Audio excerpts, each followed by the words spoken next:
ये जो आपका केमिकल काइनेटिक्स है, काइनेटिक्स का वर्ड का मीनिंग ही, जैसे आप फिजिक्स में भी पढ़ते हो ना, स्टैटिक्स, डायनामिक्स, डायनामिक्स और काइनेटिक्स वर्ड का मीनिंग ही है कि हमें कुछ मोशन को स्टडी करना है बच्चा।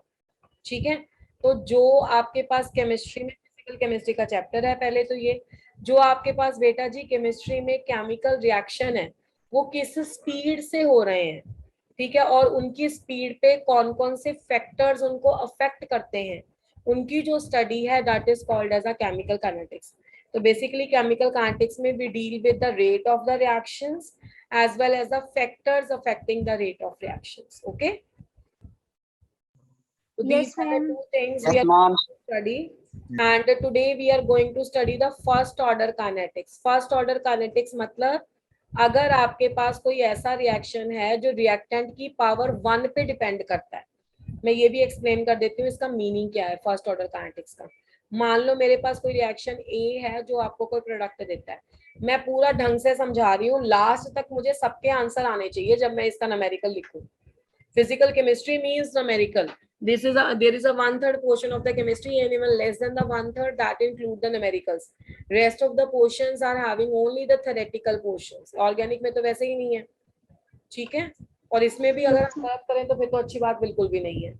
अगर आपके पास ए प्रोडक्ट में कन्वर्ट होता है, मान लो मैंने लेटा सपोज बेटा किसी के कोई बेल बज रही है या जो भी है, थोड़ा म्यूट पे रहो। नहीं मैम, ये बाय द वे ऐसे ही हो रहा है, पता नहीं काफी यस देर मैम, ऐसे ही हो रहा है मैम, काफी देर से हो रहा है मैम। अच्छा, तो मान लो मेरे पास मैंने स्टार्टिंग में ना रिएक्टेंट की कंसंट्रेशन 1 यूज करी और इसका रेट भी मेरे पास 1 नहीं आया, उसके बाद मैंने रिएक्टेंट की कंसंट्रेशन को डबल कर दिया और मेरे पास बेटा जी रेट भी डबल हो गया। मैंने रिएक्टेंट की कंसंट्रेशन को 3 गुना कर दिया, रेट भी 3 गुना हो गया। मैंने रिएक्टेंट की कंसंट्रेशन को n कर दिया, ये एक्सपेरिमेंट मतलब मैंने लैब में परफॉर्म करे, तो रेट भी बच्चा जी n हो गया। तो जब आपके पास जैसे जैसे मैं रिएक्टेंट चेंज कर रही हूँ, ये कितना हो गया, ये 2 टाइम्स हो गया, ये कितना हो गया, ये 3 टाइम्स हो गया, ये कितना हो गया, n टाइम्स हो गया। तो अगर मैं रिएक्टेंट को कर रही हूँ तो आपके पास क्या चेंज हो रहा है, आपके पास अकॉर्डिंगली बच्चा रिएक्शन का रेट भी चेंज हो रहा है। ठीक है, तो ऐसे रिएक्शंस को हम क्या बोलते हैं कि these are the first order kinetics, मतलब एक ही पावर 1 पे डिपेंड करते हैं, या आप सीधा बोल लो ना बच्चा कि जैसे जैसे ए चेंज हो रहा है वैसे वैसे ही चेंज होते हैं। अगर मैं रिएक्शन का रेट कंसंट्रेशन डबल कर देती रिएक्टेंट की और रेट 4 हो जाता तो फिर वो ए की पावर 2 पे डिपेंड करता है, उसे सेकंड ऑर्डर बोलेंगे। अगर मैं इसको डबल करती वो 8 हो जाता तो उसको थर्ड ऑर्डर बोलेंगे। अगर मैं इसे डबल करती तो वो 2 की पावर 4 16 टाइम्स हो जाता। तो इस तरह से हम ऑर्डर लिखते हैं। तो अगर आपके पास, आपको एक्सपेरिमेंट से ये बात समझ में आ गई है कि रिएक्शन जो रेट है, ये रेट बाजार वाला रेट नहीं है कि ये कितने रेट है इसका, ये स्पीड है, ये स्पीड है, या जिसको आप वेलोसिटी बोलते हो। अगर आपके पास रिएक्शन का रेट कंसंट्रेशन की पावर 1 पे डिपेंड करता है तो हम उसको बोलते हैं ये कौन सा रिएक्शन है, फर्स्ट ऑर्डर। इसको बोलते हैं फर्स्ट ऑर्डर काइनेटिक्स। अब हमने इसके लिए एक्सप्रेशन ड्राइव करना है। ठीक है, अब इसके लिए फिर से थोड़ा सा तुम्हें सीखना पड़ेगा, जो नए बच्चे हैं उनके लिए बता रही हूँ, पुरानों को तो वैसे ही फायदा हो रहा है, रिवीजन बज रहा है उनका।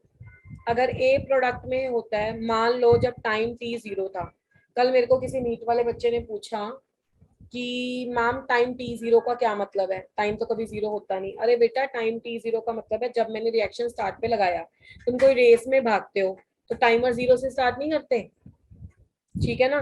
तो मतलब जब मैंने रिएक्शन लगाया लैब में, जब मैंने रिएक्शन का रेट मेजर करना स्टार्ट किया तो time t is equal to 0 है, तो ये सारा का सारा ए नॉट था। ए नॉट का मतलब होता है इनिशियल कंसंट्रेशन। ए नॉट का मतलब क्या होता है, इनिशियल कंसंट्रेशन। Initial concentration. और प्रोडक्ट 0 था, क्या रिएक्शन की स्टार्ट में प्रोडक्ट बन जाता है बच्चा? No ma'am. बनता ना? No ma'am. हाँ शाबाश। Arshia raised hand, yes Arshia बोलो। नो मैम, ऐसे हो रहा अगर है। आपको मुझे ये बोलना है ना ओके, तो फिर हैंड रेज मत करो, तो थम्स अप का साइन आना है, ठीक है। ऐसे मुझे फिर कंफ्यूजन हो जाएगा कि आप पूछ रहे हो या बता रहे हो। अगर आपको मुझे ये बोलना है कि मैम समझ आ गया, या अपनी जो भी फीलिंग्स बतानी है कि मैम इसमें ये मुश्किल लग रहा है, ये आसान लग रहा है, या मैम थैंक यू, या जो भी गुड मॉर्निंग गुड इवनिंग जो भी लिखना होता है वो चैट बॉक्स में लिखो, ठीक है। और जो आपको मुझे क्वेश्चन पूछना है तो हैंड रेज करो, मेरे को सिर्फ ओके ही बोलना है, कुछ लिखने वाली बात नहीं है तो थम्स अप करना, ठीक है। नो नो, जब टाइम टी हो गया तो ये कुछ कम रह गया ना बच्चा, स्टार्टिंग में ये ए नॉट था, अब ये कितना बचा, ए बचा। मान लो मैंने 10 से स्टार्ट किया था, अब 4 बचा। यहाँ पे कितना आ गया, यहाँ पे ए नॉट माइनस ए आ गया, ठीक है। तो ये आपके पास रिएक्शन का फॉर्मेट होगा। एक फॉर्मेट ये है, एक मैं और बना देती हूँ, एक ये वाला भी हम यूज करेंगे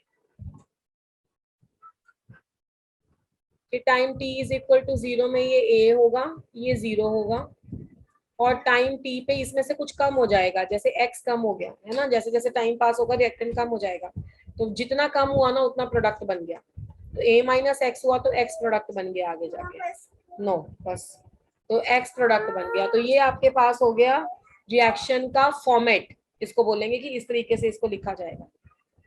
तो आप अगर आपको ये समझ में आ गया है तो जो ये मेरे पास रिएक्शन था ना, इसका रेट कैसे लिखते हैं, देखो रेट लिखना होता है डिक्रीज, डिक्रीज के लिए माइनस लिखते हैं, तो डिक्रीज मतलब minus of the concentration of reactant,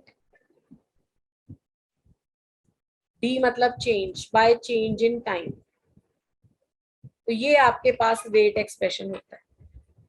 मैंने माइनस क्यों लगाया, क्योंकि रिएक्टेंट हमेशा रिएक्शन में कम होता है, क्या कम होती है, कंसंट्रेशन, उसके लिए स्क्वायर ब्रैकेट लगा ली। किसके साथ कम होता है, टाइम के साथ। अब जिन्होंने पिछला रिएक्शन सुना है, पिछला लेक्चर सुना है, उनको पता होता है कि फर्स्ट ऑर्डर काइनेटिक्स का मतलब है कि रेट पावर 1 पे डिपेंड करता है। अभी तो ये है for the first order, for the first order. उसके बाद क्या करेंगे, minus of D A by D T. आप लोगों ने केमिस्ट्री फिजिक्स में सीखा हुआ है कि जब भी साइन ऑफ प्रोपोर्शनलिटी आता है उसको हटा के हम K1 लगाते हैं, तो K1 इंटू टी आ जाएगा जब हम sign of proportionality. Ma'am rate वाला रिपीट कर देना बाद में, रेट वाला क्या रिपीट करना है, जब भी किसी का रेट लिखते हैं तो decrease in the concentration of reactant by time लिखते हैं ना, तो रिएक्टेंट ए था, यस मैम, डिक्रीज यस के मैम, लिए माइनस, चेंज इन कंसंट्रेशन को डी कंसंट्रेशन ऑफ ए, और टाइम डी टी, ठीक है Akash. Yes ma'am, thank you. Okay बेटा, तो ये वाली जो इक्वेशन बनी ना, इसको बोलते हैं केमिस्ट्री में differential rate law for the first order, differential rate law for the first order.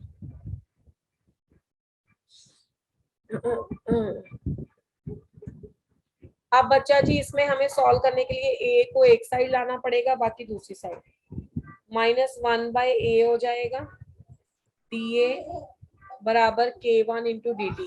इस पेज तक बताओ किसी को कोई इशू है, किसी को कोई प्रॉब्लम है? No ma'am, no ma'am, no ma'am, no ma'am.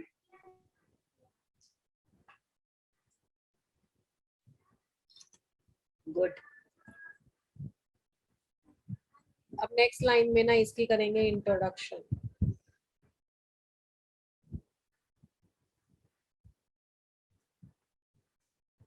इसमें इसकी इंटीग्रेशन करते हैं, इनिशियल ए नॉट और यहाँ पे ए, यहाँ पे 0 और टी। इंटीग्रेशन में प्रॉपर लिमिट्स देते हैं। जब देखो ना टाइम टी 0 था तो कितनी थी कंसंट्रेशन, ए नॉट। जब टाइम आपका, Avinash talk to the coordinator, और जब टाइम टी हो गया तो कंसंट्रेशन 1 हो गई, ए। अब integration of 1 by x d x क्या होता है, शायद आप लोगों ने मैथ्स में पढ़ लिया है कि integration of 1 by x d x होता है लॉग ऑफ एक्स, और जब आपके पास सबसे पहले इसमें नेचुरल लॉग आता है, मतलब ऐसे वाला लॉग आता है लॉग एक्स, ठीक है, तो इसकी इंटीग्रेशन का सॉल्यूशन होगा log ऑफ a, क्योंकि x की जगह पे a है, और जो लिमिट्स रखेंगे, लिमिट्स होंगी a नॉट और a। यहाँ पे K1 को बाहर निकाल लेंगे, 0 टू t हो जाएगा, और यहाँ पे dt हो जाएगा, ठीक है। dt की इंटीग्रेशन होती है t और लिमिट्स 0 टू t, K1, ये तो 1 हो गया ना, 1 की इंटीग्रेशन तो T ही आएगी, K1 T upper limit minus lower limit 0, तो ये बन गया K1 इंटू टी। तो राइट साइड तो सॉल्व करनी बहुत आसान है, this is K1 into T, और लेफ्ट हैंड साइड में upper limit minus lower limit भरना है। तो log of upper limit a minus log of lower limit a not. अब इसका माइनस साइन एडजस्ट करेंगे, माइनस वाले को प्लस बना देंगे और प्लस वाले को माइनस बना देंगे, is equal to K1 into t. तो यहाँ तक पहुंच गए हम। अब सब बच्चों को पता है कि लॉग में जब दो चीजें माइनस में होती हैं तो क्या होता है, log of m minus log of n क्या होता है, ये होता है log of m by n। ठीक है, तो यहाँ से आ जाएगा log of a naught divided by a which is equal to K1 into t. तो एक तो ये एक्सप्रेशन हमारे पास आता है फर्स्ट लॉ का। ठीक है, log of a naught by a is equal to K1 into t. इस पेज में किसी को कोई कंफ्यूजन है तो बताओ। No ma'am. Ma'am. No ma'am. Ma'am.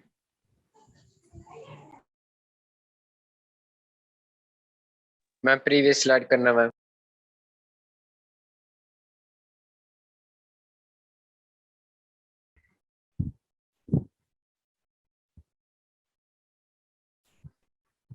Done ma'am.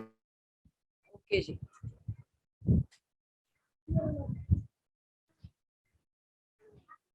अब आपके पास जो इक्वेशन आई है log of a naught by a is equal to K1 into t, तो बेटा ये वाला लॉग ना टू द बेस e है, जिसको नेचुरल लॉग बोलते हैं। अब जो हमारे पास लॉग टेबल होता है वो टू द बेस 10 वाला होता है, तो इसलिए हमें एक टेक्निक अपनानी है। वो टेक्निक क्या है कि log to the base e x जो होता है, ये फॉर्मूला क्या होता है कि ये 2.303 log to the base 10 of x होता है। मतलब 2.303 से मल्टीप्लाई कर दो तो टू द बेस e वाला टू द बेस 10 में कन्वर्ट हो जाता है। ये ln कैसे कन्वर्ट हो जाएगा, 2.303 log a naught by a। ये मैंने इस वाले लॉग में क्यों कन्वर्ट किया है, ये मैंने इस वाले लॉग में इसलिए कन्वर्ट किया है क्योंकि इसका मुझे लॉग टेबल पता होता है। लॉग टेबल से जो वैल्यूज मिलती है वो ये वाली मिलती है, ये वाली नहीं। ठीक है, अब मेरे पास ये वाला जो एक्सप्रेशन आया है ना, इसको बोलते हैं इंटीग्रेटेड फॉर्म, क्योंकि ये इंटीग्रेशन से आया है। Integrated form of first law of kinetics. इसको दूसरी फॉर्म में भी लिखा जा सकता है। मैंने क्या सिखाया था, ए नोट की जगह पे ए लिख लो और ए की जगह पे ए माइनस एक्स, तो लॉग टू द बेस 10 हो जाएगा। 2.303 is equal to K1 into t. तो ये दोनों इंटीग्रेटेड रेट फॉर्म है, कोई भी यूज कर।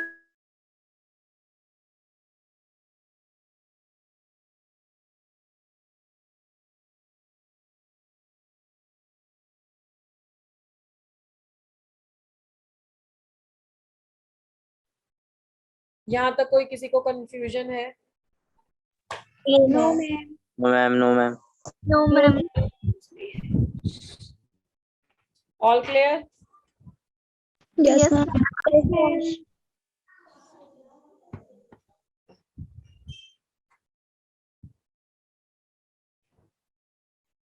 तो जब आपने ये कैलकुलेट कर लिया तो अब है next half life period.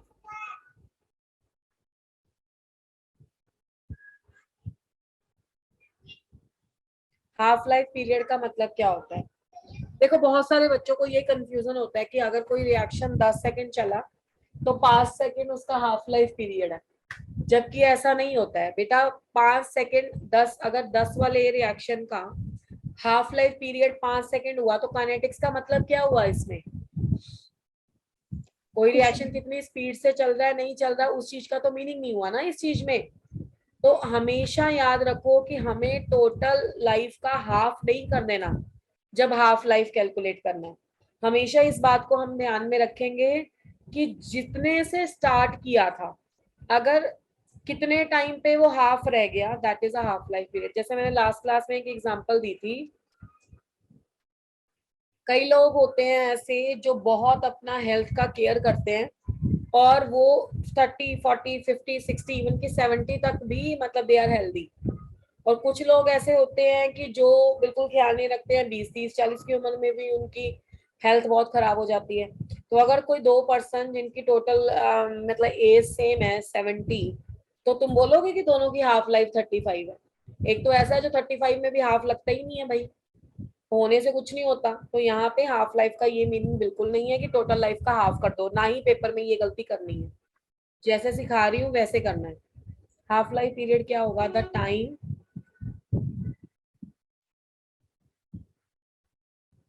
during which initial concentration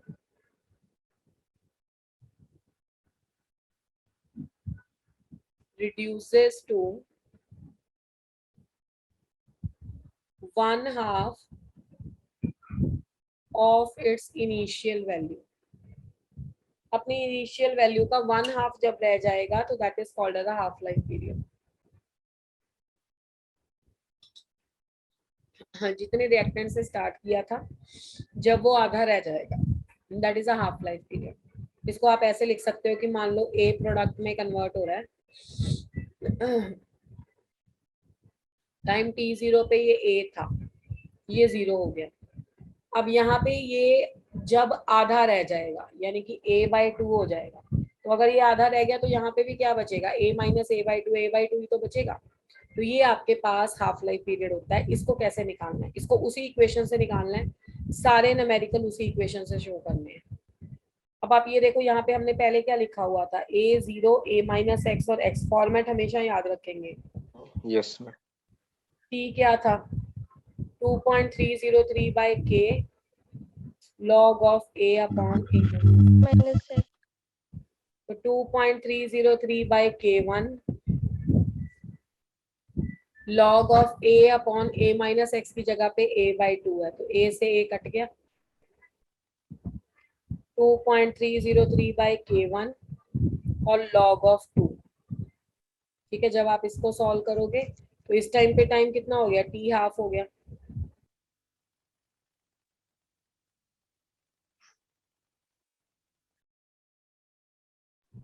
इस स्लाइड से किसी को कुछ पूछना है? एक No, मैम ma'am. कर रहे हैं, राइट कर रहे हैं मैम। लिख लो।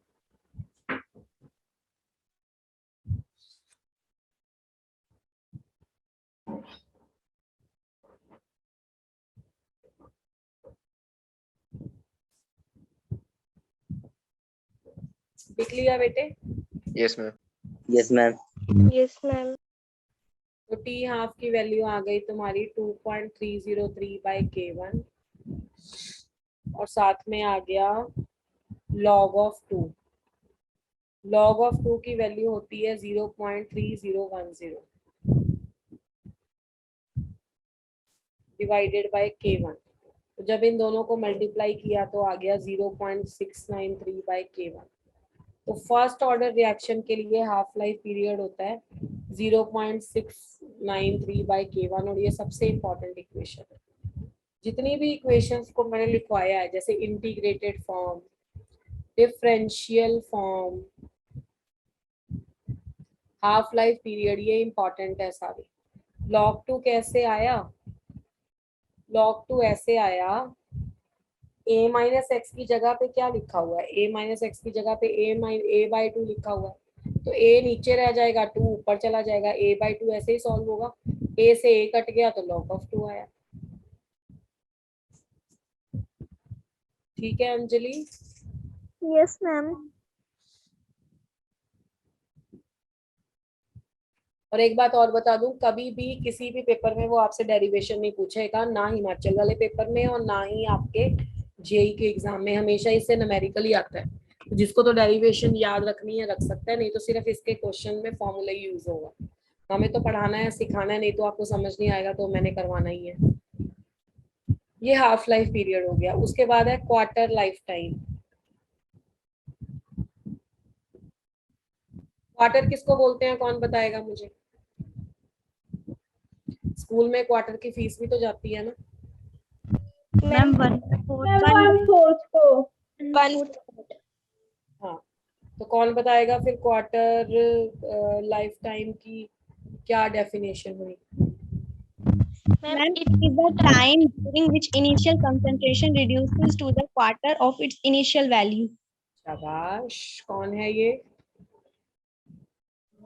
Ma'am, Kashish. आशीष तो पुराने स्टूडेंट है ना। Very good. No, ma'am, new student. अरे न्यू स्टूडेंट है, क्या बात है भाई। फिर आपने किया था इसको, लेक्चर को देखा है पहले?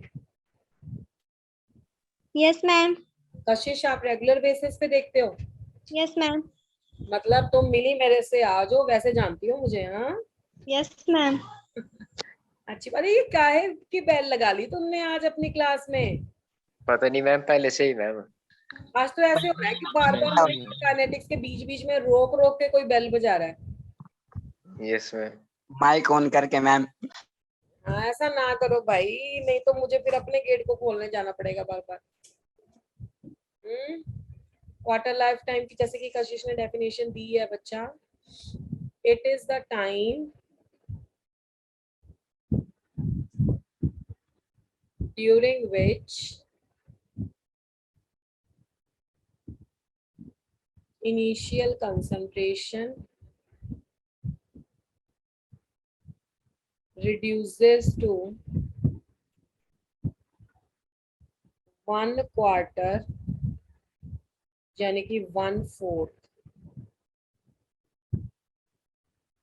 Of its initial value. अपनी इनिशियल वैल्यू का जब 1/4 रह जाता है ना, तो that is called as a quarter life time.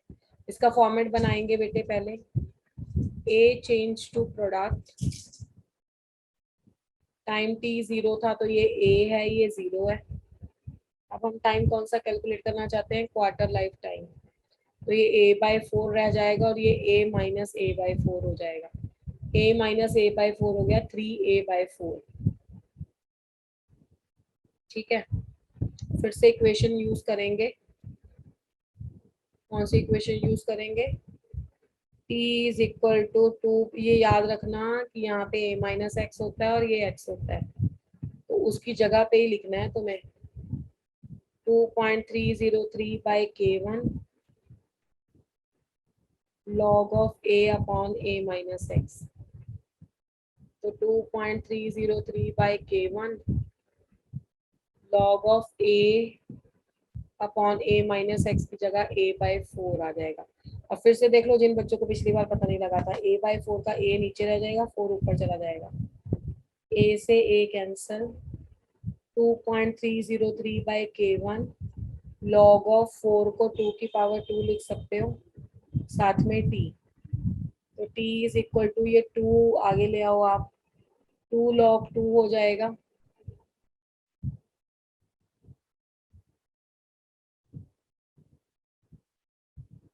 To 2.303/k1, 2 आगे आ जाएगा, 2 log 2 हो गया ये। ठीक है, तो t आ जाएगा तुम्हारा, 2 को सबसे आगे भी ला सकते हो, 2 मल्टीप्लाई है ना, 2.303/k1 log of 2। अगर तुम्हें याद होगा तो ये हाफ लाइफ का एक्सप्रेशन था, यही बना था ना 0.69/k1, तो ये 2 टाइम्स t हाफ आ गया। तो पेपर में मोस्ट ऑफ द टाइम जब क्वार्टर लाइफ टाइम का क्वेश्चन आए, वो हाफ लाइफ पीरियड से रिलेशन पूछता है, या ऐसा बोल देगा कि हाफ लाइफ इतना है, क्वार्टर बताओ। तो हाफ लाइफ अगर तुम्हें पता है तो क्वार्टर में इतना ताम झाम करने की जरूरत ही नहीं है। ठीक है, सिर्फ क्या कर दोगे कि आप उसको डबल कर दोगे, दैट्स इट। यस और no? Yes, ma'am. Yes ma'am. Yes, ma'am. चलिए आगे बढ़ते हैं। अब लास्ट है कंप्लीशन टाइम।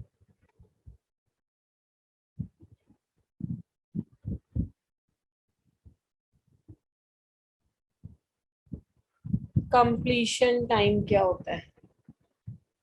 देखो, हमारी बहुत सीधा सा डेफिनेशन है, जितने से स्टार्ट हुए थे वो खत्म हो जाए तो कंप्लीट हो गया। Yes, The time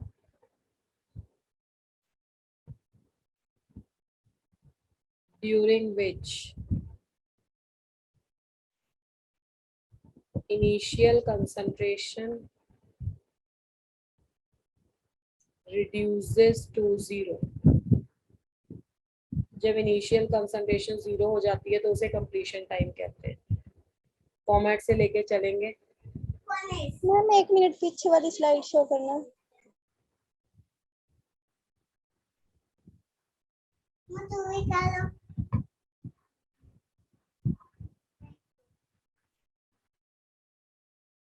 मैम कर लिया.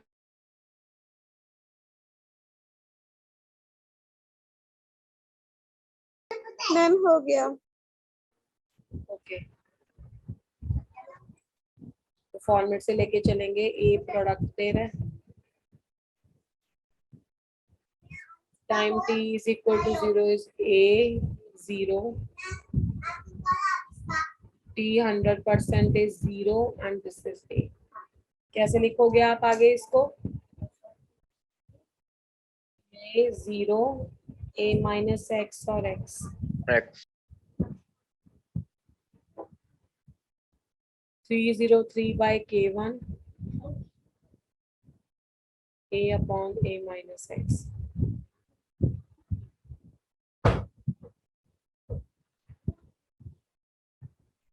A upon A minus X की जगह पे जीरो. आपको पता होगा कि एनीथिंग बाय जीरो क्या होता है? Infinity. Yes ma'am. yes ma'am. Divide करेंगे तो इन्फिनिटी आएगा और इन्फिनिटी को सबसे मल्टीप्लाई करेंगे तो इन्फिनिटी आएगा. तो T 100% इन्फिनिटी. अब T 100% इन्फिनिटी का क्या मतलब होता है बेटा? मतलब इनफाइनाइट टाइम लगेगा तो सीधी सी बात है कि कभी पूरे ही नहीं होंगे. फर्स्ट ऑर्डर रिएक्शन कभी भी कंप्लीशन पे जाते ही नहीं. उनके पीछे रीजन क्या होता है? फर्स्ट ऑर्डर रिएक्शन की एग्जांपल होती है radio active decay. Radio activity में छोटे से छोटा पार्टिकल एग्जिस्ट करता है. इलेक्ट्रॉन, प्रोटॉन, न्यूट्रॉन तो हम कहने के लिए कह देते हैं क्योंकि वो इंडिपेंडेंटली एग्जिस्ट करते हैं. बाकी उससे भी छोटे छोटे पार्टिकल्स बहुत सारे एग्जिस्ट करते हैं कॉस्मिक स्पेस में. रेडियो एक्टिव डिसइंटीग्रेशन में वो पार्टिकल छोटे से छोटे में बदलता रहता, अल्टीमेटली कभी खत्म नहीं होता. तो इसलिए इसका मतलब है इन्फिनिटी. तो इसके लिए आप बोल सकते हो कि फर्स्ट ऑर्डर रिएक्शन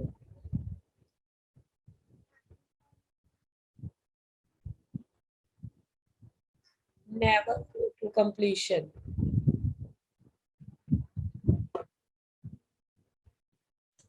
ठीक है, कभी भी कंप्लीशन पे नहीं जाते हैं. Is that clear? Yes ma'am. अब ऑर्डर तो हमने सारे कैलकुलेट कर लिए हैं. सॉरी, टाइम तो हमने सारे कैलकुलेट कर लिए हैं. अब हम जाएंगे ग्राफिकल रिप्रेजेंटेशन पे.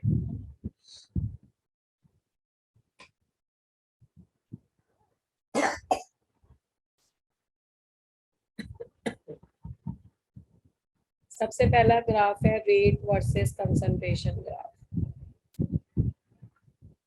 ये तो मैंने आपको पहले ही बता दिया कि ये फर्स्ट ऑर्डर काइनेटिक्स है तो रेट की पावर 1 पे डिपेंड करेगा. ये सारी इक्वेशन जो पीछे तुमने यूज करी है उसी से ग्राफ आएगा. Rate is directly proportional to concentration की पावर 1. रेट क्या होता है? Minus of D A by D T. This is equal to K1 into concentration of A की पावर 1. तो 1 पावर पे ही डिपेंड करता है ना. तो जब आप ग्राफ बनाओगे तो ये रेट है, इस साइड पे कंसंट्रेशन ऑफ ए है, तो इस तरह की लाइन आएगी. जीरो से स्टार्ट नहीं करना है क्योंकि स्टार्टिंग में तो आपका कंसंट्रेशन मैक्सिमम होता है. ठीक है, रिएक्टेंट का. तो उस टाइम जो आपका रेट है कभी भी जीरो नहीं ना हो सकता, तो इसलिए यहाँ से स्टार्ट नहीं करना. सेकंड है concentration versus time graph.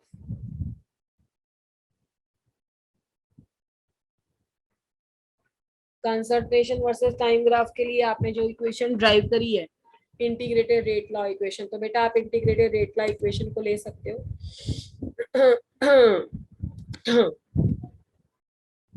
Integrated rate law equation क्या थी? T is equal to 2.303 by K log of A naught upon A. ठीक है, इसको 1 लिख लो. तो K1 into T divided by 2.303 log of A naught divided by A. ठीक है, और इसको तोड़ दो. log m by n log of m minus log of n हो जाएगा। ठीक है, अब आगे आ जाएगा तुम्हारा k1 into T divided by 2.303 log of a naught minus log of a।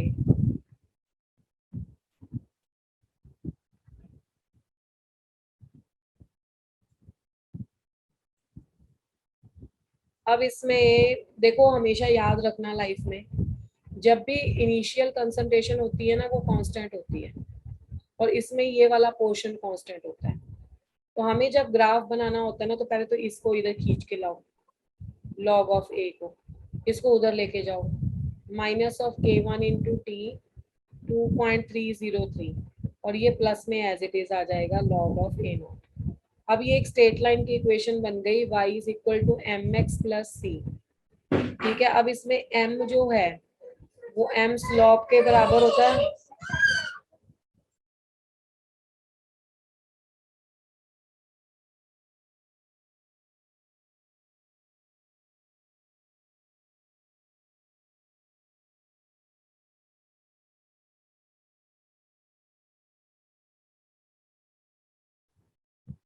Slope किसके बराबर है? Slope is equal to minus of k1 upon 2.303, ये स्लोप है। और इसमें जो इंटरसेप्ट है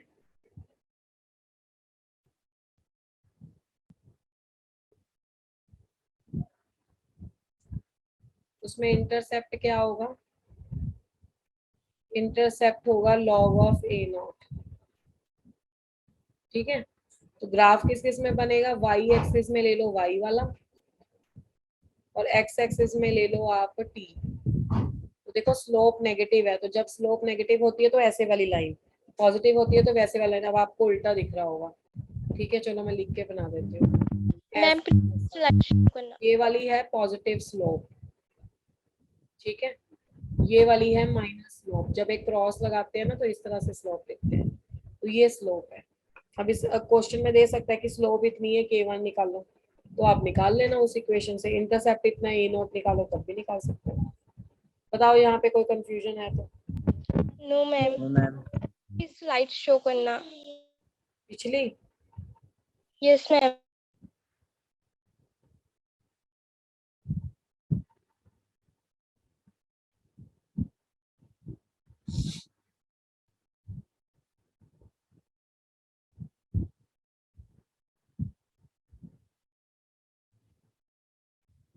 यस मैम।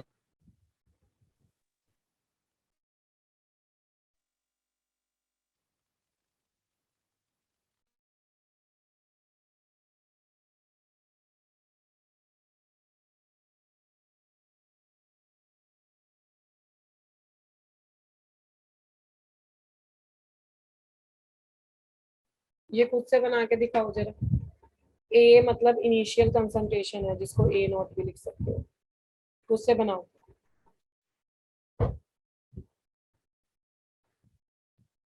Very easy.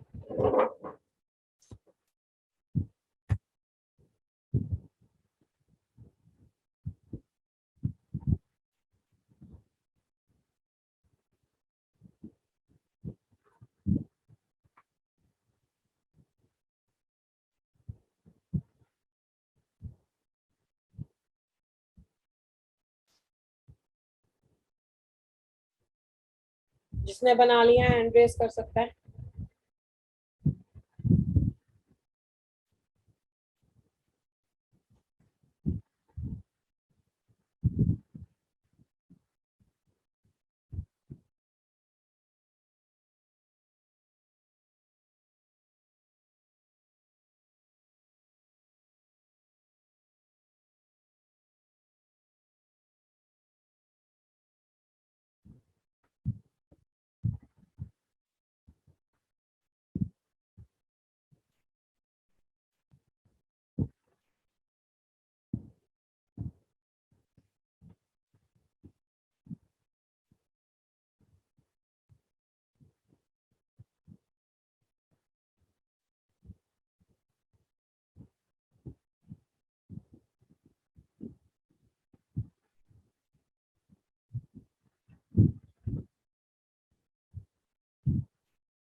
किसी एक का भी अभी तक आंसर नहीं आया मेरे पास।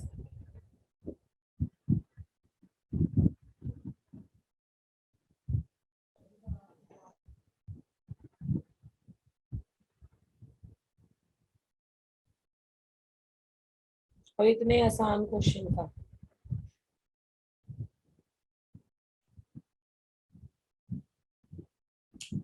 सभी स्टूडेंट में से किसी को भी नहीं आता कि हाफ लाइफ पीरियड और कंसंट्रेशन में क्या ग्राफ बनेगा?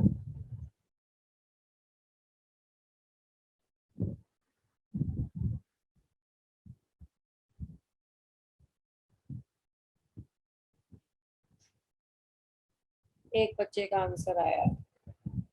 क्या मतलब है इसका बेटे मोहित? हाइपर बोला? रॉन्ग। अरे इतना आसान क्वेश्चन उस पे ही अटक गए। टी हाफ कितना होता है? 0.693/k होता है। आपको कहाँ पे ए नजर आ रहा है? Half life period of the first order reaction, half life period of the first order reaction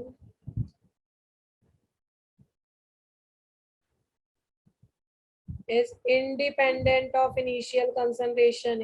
Initial concentration पे तो डिपेंड ही नहीं करता। Independent of the initial concentration. और अगर इनिशियल कंसंट्रेशन से इंडिपेंडेंट है तो ग्राफ कैसे बनेगा? टी हाफ वर्सेस ए, ऐसा बनेगा ना, डिपेंड ही नहीं करता। तो आपको बोलना चाहिए स्ट्रेट लाइन कैसे वाली? Parallel to concentration axis. ठीक है, straight line parallel to concentration axis.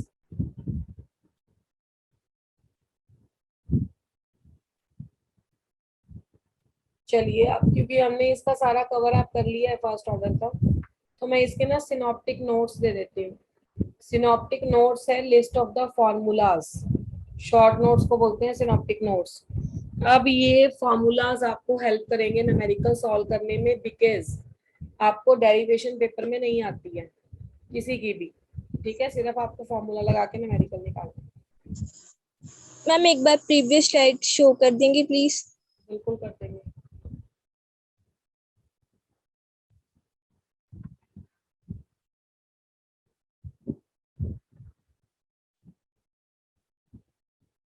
Ma'am हो गया।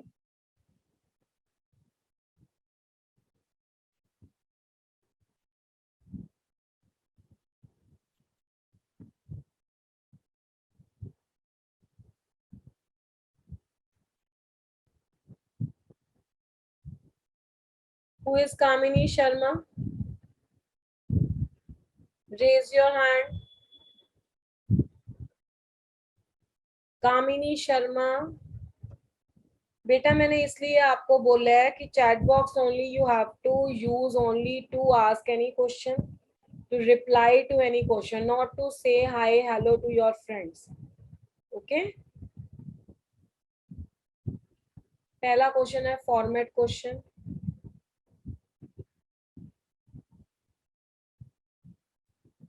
At the time t is equal to 0, this is a naught, this is 0.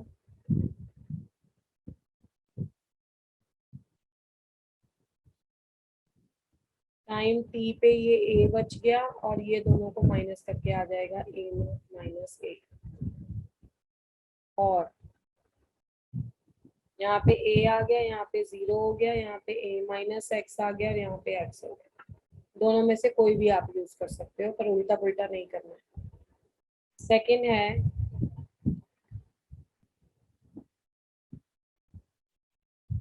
Differential rate law for first order.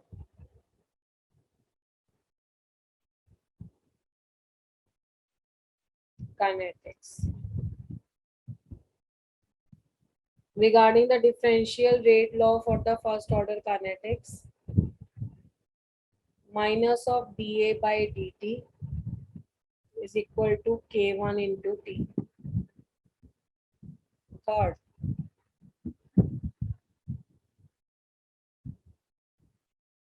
integrated rate law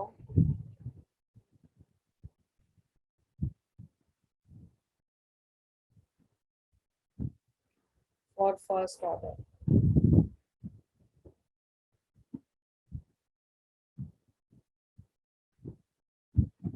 integrated rate law की equation है K1 is equal to 2.303 by t. चाहे t उधर रख लो, चाहे t उधर रखना है वो भी रख सकते हो। वो तो न्यूमेरिकल में क्या पूछा उसके बेस पे आएगा। log of A naught upon A और 2.303 by K1 log of A upon A minus x और n is equal to m naught e raised to power minus lambda into t। ये सारी इक्वेशन यूज हो सकती हैं। ये वाली होती है रेडियो एक्टिविटी के लिए, मैंने पहले भी बोला था ये रेडियो एक्टिव डिके की है। ये दोनों सेम है, बस a और a माइनस एक्स का डिफरेंस है।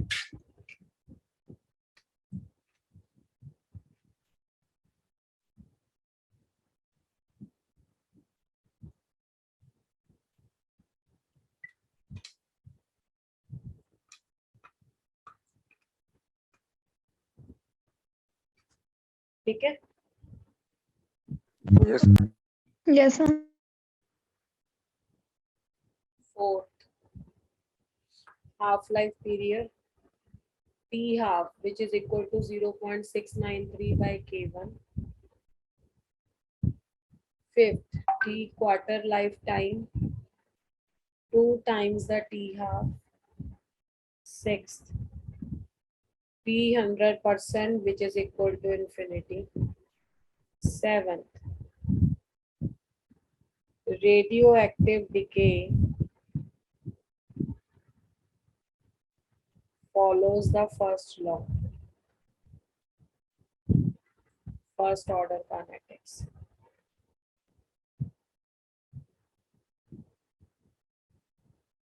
Eighth, unit of rate constant।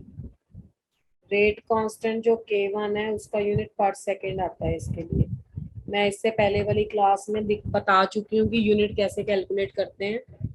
ठीक है, तो वो आप पिछला वीडियो देख सकते हो, तो उससे हम कैलकुलेट करेंगे तो K1 पर सेकंड आएगा। तो ये आपके पास 8 पॉइंट हैं फर्स्ट ऑर्डर काइनेटिक्स के along with the graphs. Plus में लिख देती हूँ ग्राफ्स। अगर आपने इतना काम कर लिया ना तो आपको पीछे वाली कोई स्लाइड्स देखने की जरूरत नहीं। बस समझ आना चाहिए, समझ पिछले वाली स्लाइड से ही आएगा कि किस चीज का क्या मतलब। बताओ यहाँ तक का ज्ञान हो गया सभी को या नहीं हुआ? Yes, ma'am. Yes, ma'am. एक बार देख लो शुरू से स्लाइड्स। अगर किसी का कुछ कट कॉपी पेस्ट करने वाला है तो कर लो। नए बच्चे हैं इसलिए we are going slow. Tanya क्या मतलब?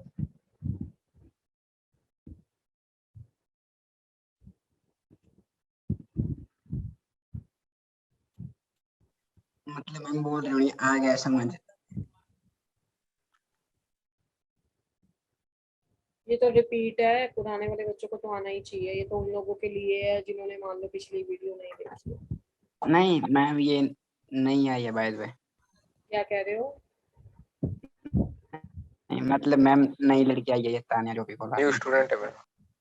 न्यू स्टूडेंट है तो न्यू स्टूडेंट को भी बता तो रही हूँ सबको कि सब बच्चों ने चैट बॉक्स में सिर्फ वही रिप्लाई करना है जो आप मेरे से पूछ रहे हो।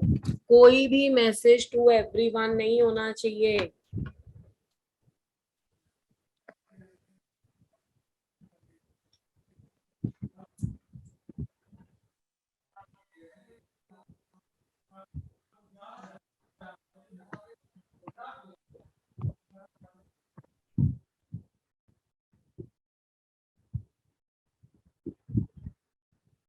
डन है जी? Yes, ma'am. चलो let's do some of the questions from this section. पहले मैं I will ask you to try, then will give the solution.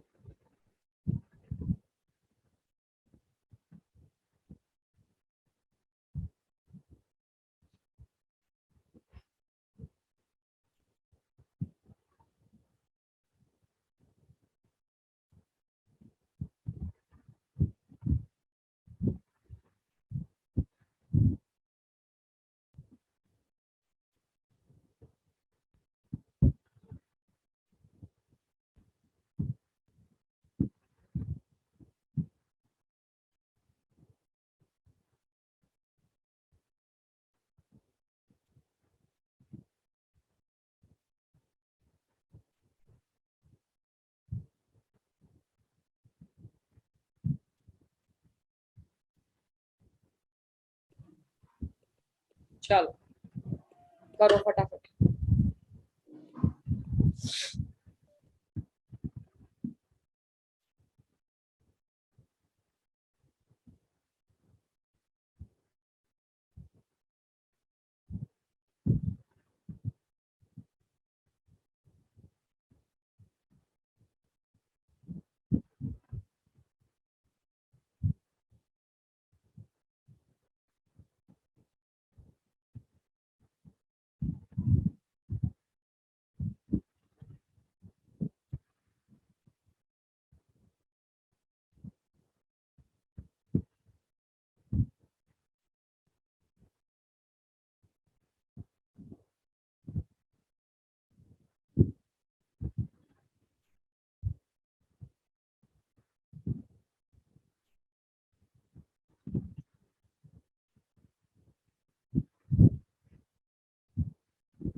Ma'am ये 69.3 है।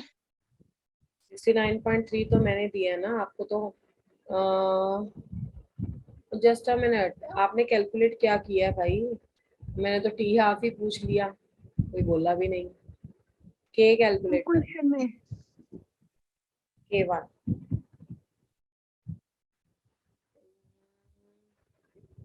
दीपिका एक बार दोबारा से अब जो मैंने लिखा ना उसके हिसाब से करो। मैम 0.01 यूनिट, यूनिट क्या आएगा बेटे? अभी पीछे सिनॉप्टिक नोट्स में लिखा था कि फर्स्ट ऑर्डर रिएक्शन के लिए पर सेकंड के का यूनिट होता है। फॉर्मूला क्या था? K1 इज इक्वल पर टू, सेकंड। आप हाफ लाइफ से लिख लो।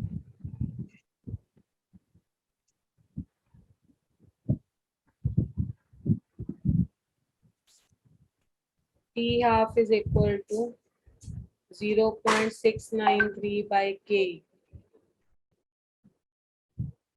ठीक है, तो आपके पास आ जाएगा K1 ना, तो T हाफ क्या है? 69.3, 0.693 by K1। K1 कैलकुलेट करना था तो 0.693 डिवाइडेड बाय 69.3। वैसे तो अपने आप तुम्हें आता होगा, जिन बच्चों को प्रॉब्लम होती है उनके लिए मैं लिख दे रही हूँ। -3 यहाँ आ जाएगा, -1 यहाँ पे आ जाएगा, 10⁻², 0.01। और यूनिट K1 है तो पर सेकेंड आएगा। Anish correct, Anjana correct, Deepika correct, Amisha correct, Radhika correct, Swastik correct, Kashish correct, Deepika correct.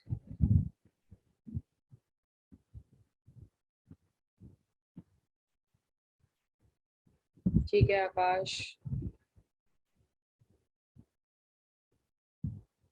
ठीक है बेटे।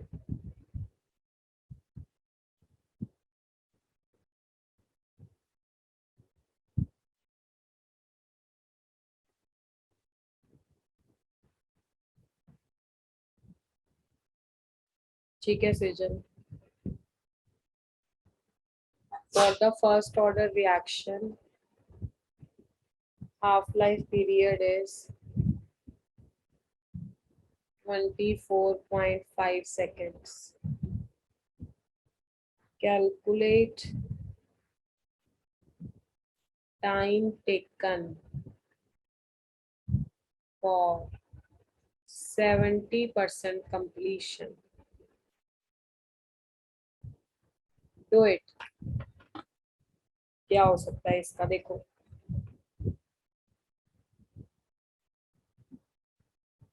Do it quickly.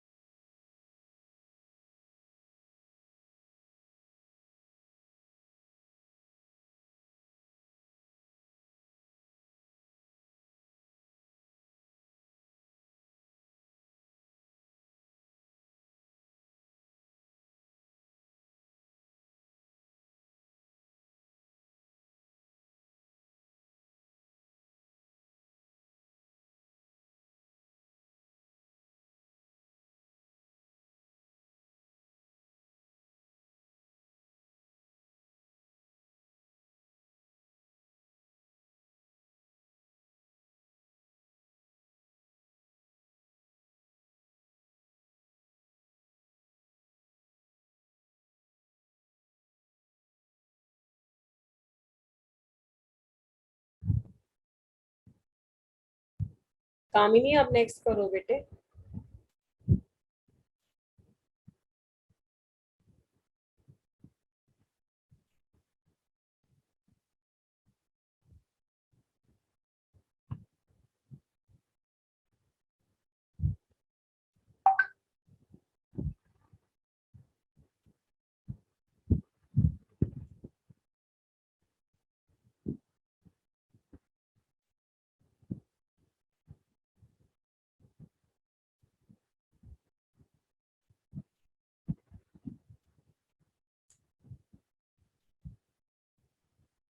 Ma'am first order reaction never go to completion, तो मैंने तो कहा ही नहीं कंप्लीशन पे जाते हैं, मैंने कहा 70% कंप्लीट कितनी देर में होगा। आई हैव नॉट टोल्ड कि फर्स्ट ऑर्डर रिएक्शन का कंप्लीशन टाइम निकालो, मैंने पूछा है 70% कंप्लीट कब होगा, वो सब निकालना है। पेपर में ऐसे मत लिख देना जैसे मेरे पास लिखा है नेवर गो टू कंप्लीशन, वो नेवर गो टू कंप्लीशन सिर्फ 100% का आंसर है इन्फिनिटी, इसका तो प्रॉपर न्यूमेरिकल सॉल्व होगा, 4 नंबर का क्वेश्चन है ये। That is a 70% completion. I have not asked 100% बेटे।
कशिश का आंसर मेरे पास आया है, let me tell you from some other student, do it and then tell मी।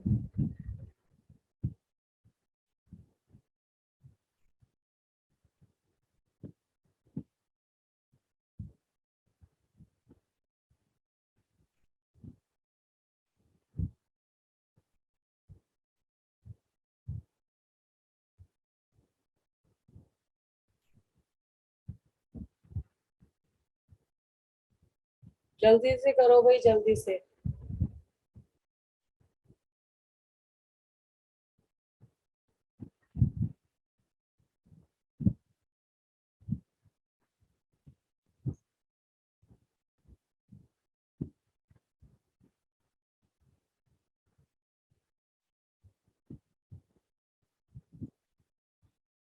दो बच्चों का आंसर है नहीं आ रहा समझ, नहीं आ रहा समझ तो समझो फिर, मुझे लगा था कि कर लेगी हमारी क्लास, कोई बात नहीं, समझो अगला करना अपने आप, नो प्रॉब्लम। ए था, प्रोडक्ट बना, ये ए था, ये 0 था, 70% कंप्लीट हो गया। यहाँ पे हम लिखते हैं लेफ्ट, यहाँ पे ए माइनस एक्स लिखते हो ना, और यहाँ पे एक्स लिखते हो, 70% तो कंप्लीट हो गया, यानी कि 70% प्रोडक्ट बन गया। और अगर इस चीज में गलती करी ए माइनस एक्स और एक्स लिखने में, फिर वो क्वेश्चन कभी भी बच्चा सही नहीं कर सकता। 70% कंप्लीशन का मतलब है प्रोडक्ट 70 बन गया, क्या बचा था, 30 बचा, ठीक है, तो 30 आपके पास लेफ्ट आ गया। अब इक्वेशन में हाफ लाइफ पीरियड दिया हुआ था, t half is equal to 0.693 by K1, तो इससे आप K1 की वैल्यू निकाल सकते थे 0.693 बाय 24.5, ठीक है। अब आपके पास इक्वेशन आपको पता है क्या यूज करनी है, इक्वेशन थी K1 is equal to 2.303 by T log of A upon A minus x. अब A की जगह पे तो A ही है और A माइनस एक्स की जगह पे 30% है, तो जिन्होंने अपोजिट भरा है वो भी गलत है। तो टी आ जाएगा 70% कंप्लीशन का। 2.303 क्या वैल्यू निकाली थी हमने इसकी? 0.693 और डिवाइडेड बाय 24.7 जो मल्टीप्लाई हो जाएगा, है ना, मल्टीप्लाई हो जाएगा 24.7 ऊपर जाके। और उसके बाद आ जाएगा log of a upon a minus x की जगह 30a/100। a से a कैंसल, तो 2.303 divided by 0.693 multiplied by 24.7 and log of 100 by 30। तो 0 से 0 कैंसिल हो गया, तो 2.303 डिवाइडेड बाय 0.693 मल्टीप्लाइड बाय 24.7, तो log of 10 minus log of 3 आ जाएगा, क्योंकि log माइनस log n होता है। तो 2.303 divided by 0.693 multiplied by 24.7, log 10 1 हो गया, log 3 0.4771 होता है। बाकी तो सिंपल मैथ्स था, मतलब आपको काटना पीटना है उसको। और अगर हम इसका मल्टीप्लाई डिवाइड निकाल लें तो वो मेरे पास आता है 2.303 को 24.7 से मल्टीप्लाई किया और जो आंसर आया उसे डिवाइड किया 0.693 से, तो ये आ जाता है 82.08 और 1 माइनस 0.4771 आपके पास आता है 0.5229। ठीक है, और अगर आप इसको सॉल्व करो 82.08 मल्टीप्लाइड बाय 0.5229 को, तो आंसर आता है 42.91 इतने सेकंड्स। अब जिस बच्चे ने मेरे को आंसर दिया है उसने 0.4 मिनट्स भेजा है। ठीक है, चलो आप इसको नोट कर सकते हो, ये सेकंड्स हैं। ठीक है, और अगर सेकंड को मिनट में निकालना है तब भी आंसर आपका ठीक नहीं है। वैसे तो मिनट में निकालना ही क्यों है, जब सेकंड में पूछा है तो सेकंड में ही दोगे ना, करना है तो डिवाइडेड बाय 60 आ जाएगा। ठीक है, यस मैम। तो ये आंसर है इसका कंप्लीट।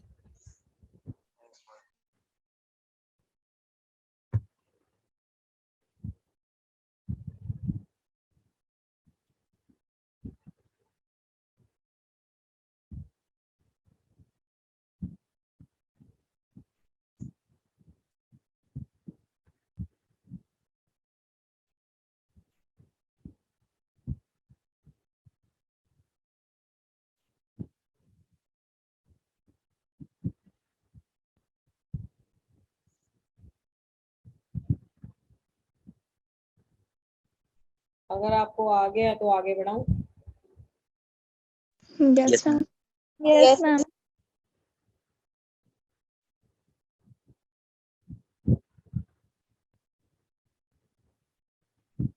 चलो इससे मिलता जुलता एक और क्वेश्चन देते हैं ताकि तुम्हारी प्रैक्टिस बन जाए।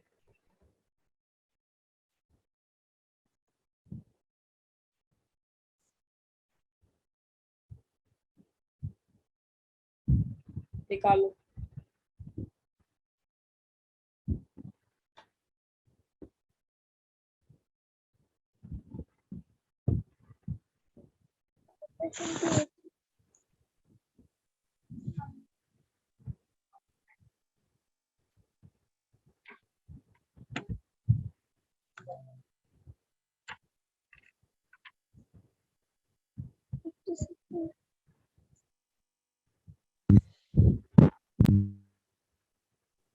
मैम 80% कंप्लीशन है यार, इट इज 80% कंप्लीशन है। जब कंप्लीशन होता है ना तभी टी के साथ लिखा होता है, नहीं तो फिर मैं 20% लिखती।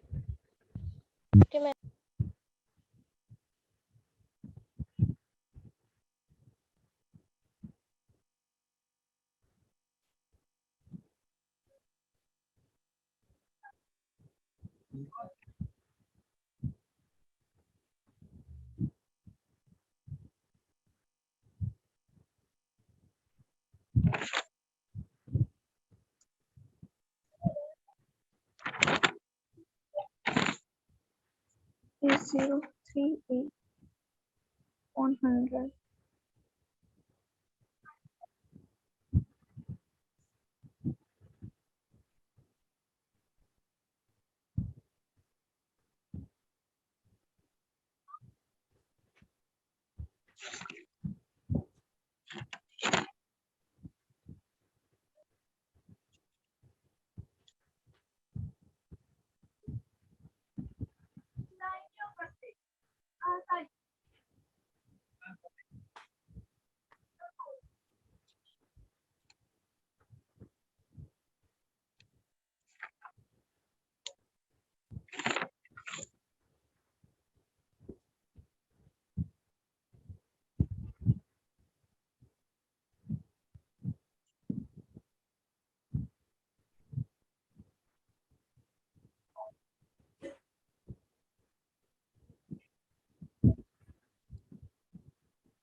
एक आंसर आया जी मेरे पास आदित्य का।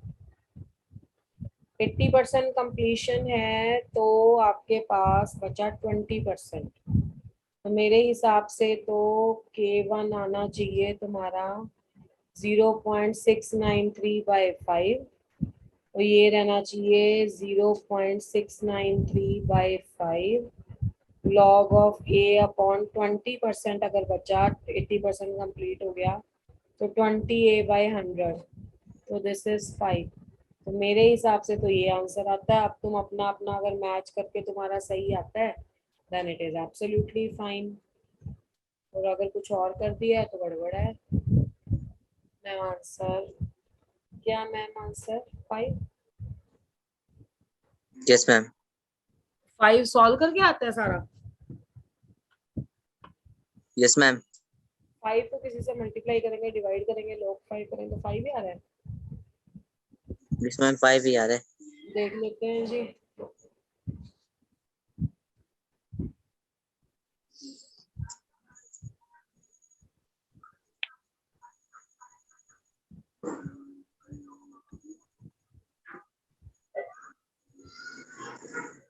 तो 16.61 आता है पहले वाली कैलकुलेशन का। हाँ जी। हाँ।